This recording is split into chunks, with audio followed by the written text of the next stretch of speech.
Hello, how are you? Today I've brought a gift for you. I've picked out 3 natural laxative recipes that can really help you a lot. If you suffer from a sluggish gut, a bloated belly, constipation, abdominal distension, or gas, and you're looking for a quick, simple, and safe solution to help get your bowels moving properly again. You're going to love this video. Stay until the end because you won't want to miss it. Before we start, I want to ask if you suffer from constipation or not, how many times a week do you have a bowel movement? Of course, there's no one size fits all, but ideally, it should be at least once a day or every other day so that we have regular peristaltic movement and elimination of those food residues and even toxins that end up getting trapped in our intestines. So how does that work for you? Do you do something to stimulate it, or is it more natural in your daily life and you don't have to think about it much? I'd love to see your comment. Also, take a moment to like the video. It's very important to me. It shows YouTube that you support my channel and trust my content. And if you know someone who is very constipated and struggles to have bowel movements, send this video to that person. Let's expand this chain of kindness. Many people want to know practical recipes to add to their daily routine, especially on days when you're already having more difficulty with bowel movements, or even regularly, to build the habit of consuming these foods that are beneficial for our gut. So I've picked out 3 little recipes here that will help you. For the first one, I thought of you making a fiber gel that will really help stimulate that peristalsis. The first ingredient is ground flaxseed. Ideally, you should grind the flaxseed fresh. 1 tablespoon of flaxseed is more than enough for you to add to this gel. And flaxseed is a very interesting fiber because it contains a lot of naturally occurring mucilage. It absorbs a large part of its weight in water, so it expands, increases volume, and allows you to have more intestinal bulk, sending more signals to the vagus nerve to stimulate peristalsis. Flaxseed, besides having this great fiber, also has omega-3, the precursors of omega-3, meaning it's a type of anti-inflammatory fat. And we know that many people who suffer from constipation have inflammation in the gut precisely because of this intestinal dysbiosis, this intestinal malfunction. Furthermore, we know that fat can have a moisturizing effect on the stool, encouraging a smoother release and making them less dry. So ideally, you should grind the flaxseed before adding it to the preparation, precisely so that this fiber is more easily absorbed in the sense that it can absorb water better, because the flaxseed has a very hard shell. So if you hydrate it without breaking it, it won't optimize this process as much. Along with this 1 tablespoon of ground flaxseed, you can add 1 teaspoon of psyllium. Psyllium is closely linked to improved intestinal transit because, like flaxseed, it's rich in soluble fiber, but its water-absorbing capacity is incredible. For example, if you take a glass of water, add a teaspoon of psyllium, and stir, you'll see it actually gelatinize over time. So it provides structure and distension to that fecal mass, which is very important at this stage. And since it adds to it, it absorbs a lot of water. It really hydrates those stools that were sometimes dried out.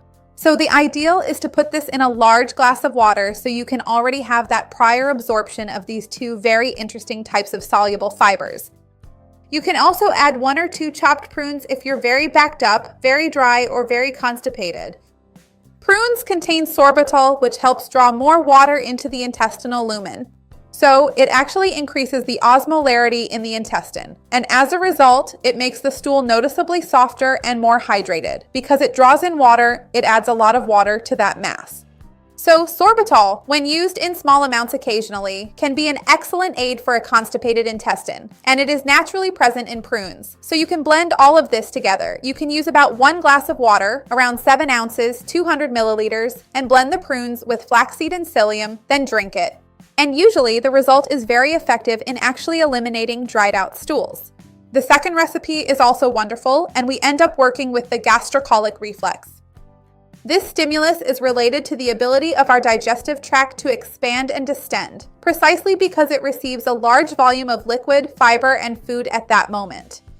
So this ends up sending nerve signals through the enteric nervous system and the vagus nerve to the colon, stimulating peristalsis. So it's very interesting. It's a great way to help stimulate bowel movements and prevent constipation.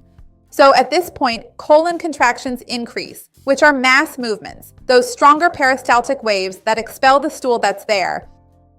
A good time to make this recipe I'm giving you is first thing in the morning, because we usually wake up after many hours overnight without eating. During this time, bowel activity slows down and there is more water absorption from the stool, which makes it drier, and the fecal mass ends up becoming harder to expel. So when you wake up and drink this, or any liquid, you distend the stomach, activate those gastric mechanoreceptors, stimulate those colonic nerve pathways, and naturally increase intestinal motility. That's exactly why this recipe is basically prepared using lukewarm water, which is gentle on the stomach and easy to drink first thing in the morning.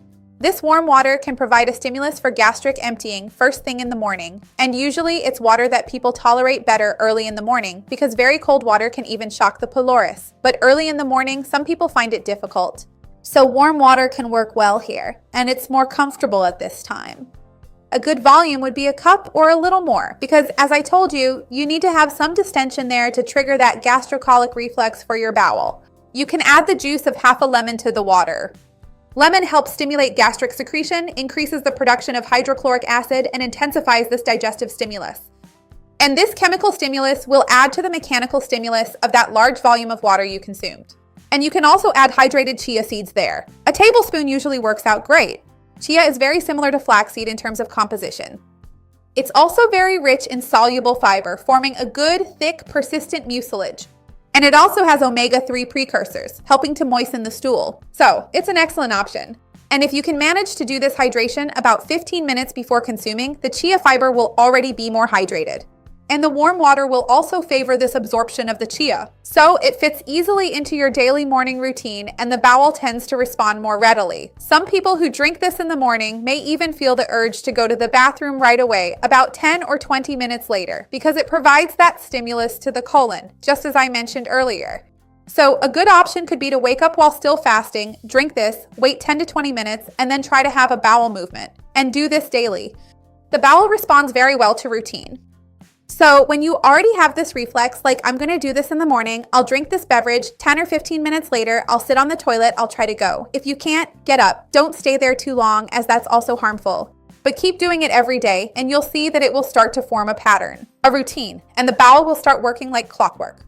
For the third recipe, I thought of a breakfast or an afternoon snack that you can use more regularly. And it has ingredients that help with intestinal health and also increase fecal volume, which can make your bowel movements easier. So I thought of using about a cup of natural yogurt or kefir, especially if you make natural yogurt at home or choose yogurt with live cultures. It's even more interesting because it will truly provide probiotic benefits. The issue is that many processed natural yogurts go through a pasteurization process to maintain shelf life and prevent bad bacterial growth, so it ends up killing the good bacteria too. I have a recipe for milk kefir and natural yogurt here on the channel. I'll leave it down in the description. Remembering that they are great sources of probiotics, which are the good microorganisms that help colonize our gut, reduce intestinal inflammation, and promote good intestinal health. In this drink, you can also add about half a papaya. Papaya is very interesting because the papain present in the papaya facilitates protein digestion and can reduce that bloated feeling many people have when they've been constipated for many days, very sluggish bowels. Besides that, it improves stool consistency and stimulates intestinal transit. It has a lot of fiber, right? So it's a food already closely associated with improved intestinal transit. In addition, you can add 1 tablespoon of oats. We know that oats are rich in beta-glucan, which is a fermentable fiber that also feeds the beneficial bacteria in our body. It improves the intestinal microbiota and increases the production of fatty acids of short chain, especially butyrate, which improves this intestinal motility. And also, if you want to give it a boost, you can add 1 teaspoon of psyllium. I've talked about it here before, the great interesting role it has in distension because of the volume, because of the water absorption it has, so it helps a lot in the response at the end of the intestine, favoring the excretion of the stool. So besides being delicious, yogurt with papaya, with oats, psyllium has no taste at all, so it can be a great option for your daily life, for your breakfast, or for your afternoon snack in a way that you can consume this more routinely. So you can use one of these 3 options, you don't need to use them all. Always remember that when we start consuming more fiber, it's very important to increase water intake. Fiber only works when it's hydrated. If you consume more fiber and don't hydrate, it has the opposite effect of constipating the gut. So this sometimes happens to people. Oh, I started eating fiber. My gut seems to have locked up. It locked up because you're not drinking water, so you have to increase your water intake more. And remember, if you suffer from any intestinal problem, have had any surgery, are in doubt whether or not you should consume these foods, which would be best for you, talk to your doctor or nutritionist in your city to guide you. This video here is purely informative.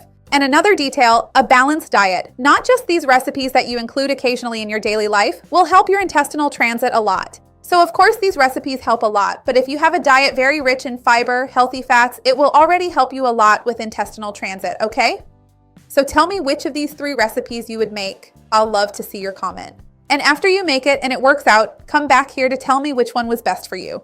I'll love to see your comment. Remember to like the video, it helps me a lot, and share it with those who will like it and those who need it.